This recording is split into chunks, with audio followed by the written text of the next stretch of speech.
పేట్ బషీరాబాద్ సుచిత్రలో అర్ధరాత్రి దారిన వెళ్లే బాటసారులను బెదిరించి దారి దోపిడీకి పాల్పడిన 6 నిందితులను అరెస్ట్ చేశారు పోలీసులు. ఇంటికి వెళ్తున్న పృథ్వీరాజ్ అనే ప్రైవేటు ఉద్యోగిని అడ్డగించి బెదిరించి అతని మెడలో ఉన్న 2 తులాల గొలుసును తీసుకెళ్లారని తెలిపారు పోలీసులు. బాధితుడు పోలీసులకు ఫిర్యాదు చేయడంతో కేసు నమోదు చేసి దర్యాప్తు చేశారు. 6 నిందితుల నుంచి తీసుకెళ్లిన బంగారాన్ని రికవరీ చేసి రిమాండ్కు తరలించామని తెలిపారు పోలీసులు. ఇంట్లో 6 మెంబర్స్ ఉంటారు.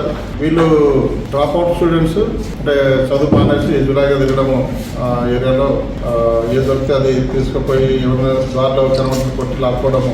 వీళ్ళు ఈ 30th 11/24 నాడు నైట్లో పృథ్వీరాజు ప్లస్ ఆయన ఫ్రెండ్ ఇద్దరు కలిసి అక్కడ ఉన్నప్పుడు 6 మెంబర్స్ మెయిన్ రోడ్ నుంచి వాళ్ళ వచ్చేసి వాళ్ళని కావాల్సుకొని వాళ్ళతో గొడవ చేసుకొని వీళ్ళను కొట్టి ఆయన దగ్గర నుంచి ఈ చైన్ లాక్కొని వెళ్ళిపోవడం జరిగింది.